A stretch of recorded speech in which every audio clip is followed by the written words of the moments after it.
नमस्कार, मैं तनिष्का अग्रवाल और आप देख रहे हैं विजडम न्यूज।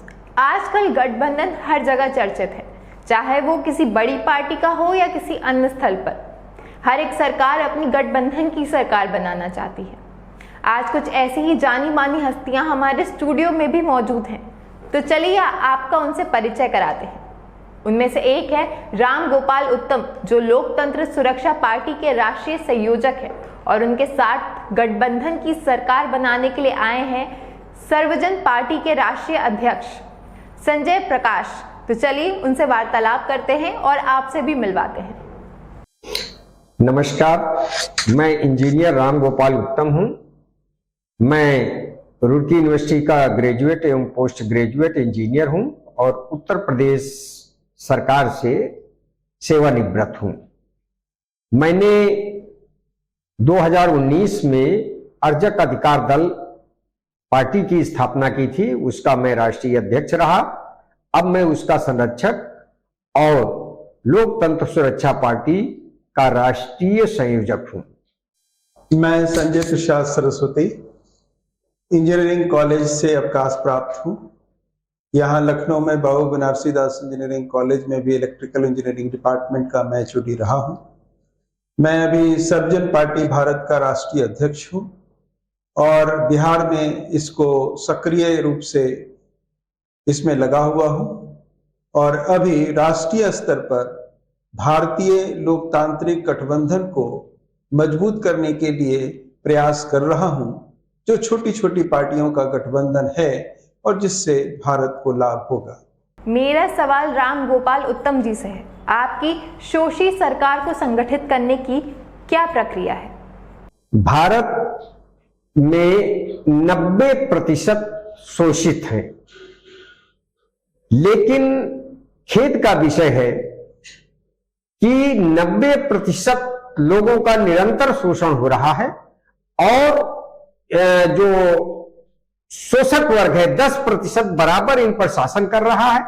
प्रजातंत्र के बावजूद, ज्यादा वोट होने के बावजूद इनका शोषण शोषक वर्ग कर रहा है और ये अपनी सरकार नहीं बना पा रहे हैं। इसका मुख्य कारण ये है कि ये शोषित समाज दल संगठित नहीं है। तो हम इसको 3 फ्रंट पर संगठित करने का प्रयास कर रहे हैं। पहली बात तो जो पार्टियां हैं, राजनीतिक पार्टियां और सामाजिक संगठन हैं, उनको मर्ज करके एक पार्टी बनाने का प्रयास कर रहे हैं। इस क्रम में अभी हमने उत्तर प्रदेश की 5 पार्टियां लोकतंत्र सुरक्षा पार्टी में मर्ज करके एक बड़ी पार्टी बनाई है। दूसरे फ्रंट में हम सामाजिक संगठनों को जोड़ने के लिए सामाजिक और राजनीतिक संगठनों को एक गठबंधन बना रहे हैं।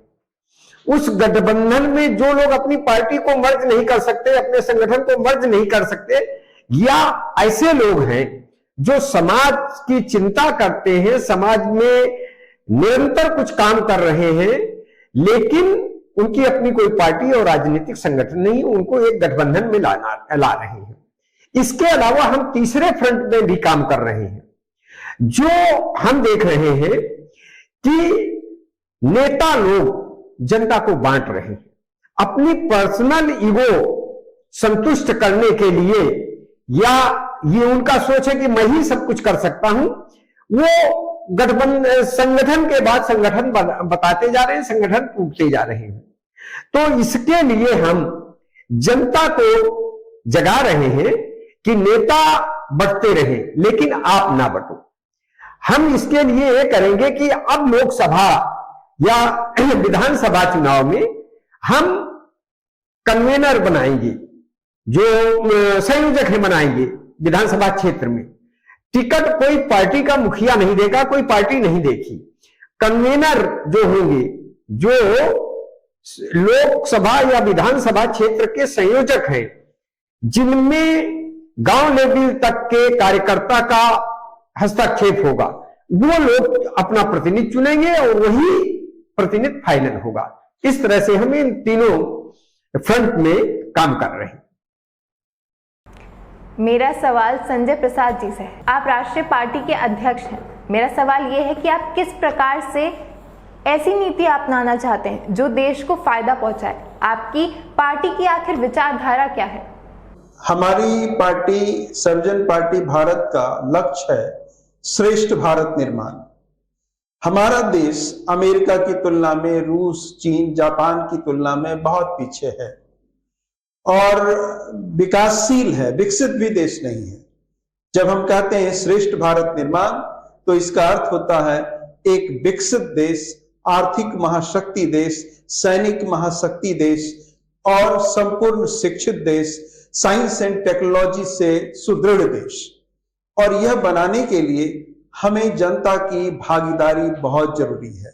सिर्फ कुछ ही लोगों के, मुट्ठी भर लोगों के अंदर में संसाधन होंगे, नौकरियां होंगी या उसके अंदर ही सत्ता के सारे लाभ मिलेंगे तो हमारा देश कभी भी विकसित और श्रेष्ठ भारत नहीं बन सकता।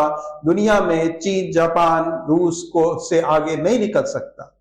इसलिए हमारा लक्ष्य है कि समस्त जनता को संगठित करना और इसके लिए चूंकि आज हमारा देश हजारों पार्टियों में विभाजित है तो उन पार्टियों को जोड़ करके भी एक शक्ति हम बनाना चाहते हैं ताकि श्रेष्ठ भारत निर्माण का लक्ष्य पूरा किया जा सके।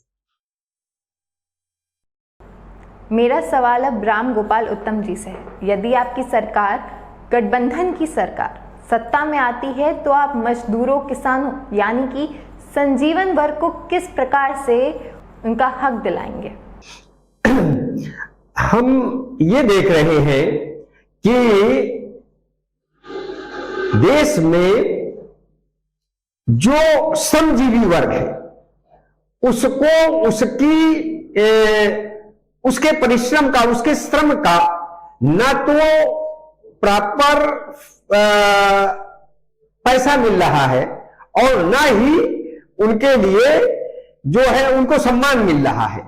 तो हम इन दोनों फ्रंट में काम करेंगे। हमारी सरकारें, चूंकि ये शोषितों की सरकारें हैं, वो आम आदमी को गरीब और मजबूर बनाकर रखना चाहती है जिससे वो उनकी दया पर जीते रहे और उनको वोट देते रहे। हम उनको अधिकार और सम्मान देंगे। इसके लिए हम किसानों, भूमिहीन किसानों और छोटी जोत वाले किसानों को लागत अनुदान देंगे। एक परिवार एक नौकरी, हर परिवार को एक नौकरी सुनिश्चित करेंगे। अनएम्प्लॉयमेंट भत्ता देंगे और सबके लिए शिक्षा, अच्छी शिक्षा की व्यवस्था करेंगे। शराब उन्मूलन करेंगे। इस तरह से हम अपने देश को, अपने देश के गरीबों को उन्नति के रास्ते पर लाएंगे। मेरा सवाल अब संजय प्रसाद जी से है कि आप जो ये गठबंधन वाली सरकार बना रहे हैं ये किस दिशा में जाएगी? आखिरकार लोगों को इससे क्या फायदा होगा? हमारा देश के जो मध्यम वर्गीय है और निम्न वर्गीयों का नेतृत्व बहुत सी छोटी छोटी पार्टियों में बटा हुआ है, तो उन्हें संगठित करने के लिए हम लोकसभा संयोजक मंडल का एक प्रस्ताव लेकर आए हैं, पार्लियामेंट्री कन्वेनर्स बोर्ड। इसमें छोटी छोटी पार्टियों के लोग अपने अपने लोकसभा निश्चित कर सकते हैं और उस पर पूरा ध्यान लगा करके आगे उसकी जो लोकतांत्रिक लड़ाई है उसकी तैयारी कर सकते हैं। इसी प्रकार से विधानसभा संयोजक मंडल बनाएंगे और वो विधानसभाओं में भी विभिन्न पार्टियों के लोग अपना अपना विधानसभा निश्चित करें और उसमें ही अपनी पूरी शक्ति को लगाएं। और इस तरह से जो हजारों पार्टियों में लोग हमारा देश बटा हुआ है, अभी है, सक्रिय है, वो अलग अलग हैं, उनको हम एक साथ एक मिशन में लगाएंगे। और इसके लिए जरूरी होगा कि जो लोकसभा संयोजक मंडल है उसमें कॉमन एजेंडा पर सबकी मुहर लगे। इसके लिए सभी पार्टियों के लोग, जो अध्यक्ष लोग मिलेंगे, बैठेंगे, तो उनके विचारों को, उनके मुद्दों को लेकर के एक एजेंडा बनाया जाएगा और सामूहिक एजेंडा, और उस एजेंडा को वोटिंग के द्वारा तय किया जाएगा। और जो वोटिंग के द्वारा तय होगा उसी एजेंडा को सभी लोकसभा क्षेत्रों में, सभी विधानसभा क्षेत्रों में सर्कुलेट किया जाएगा। इस प्रकार से जो छोटी छोटी पार्टियां हैं उनको अधिकार भी मिला और वो जो समाज के लिए परिवर्तन करना चाहते हैं उन्हें परिवर्तन करने का अवसर भी मिला।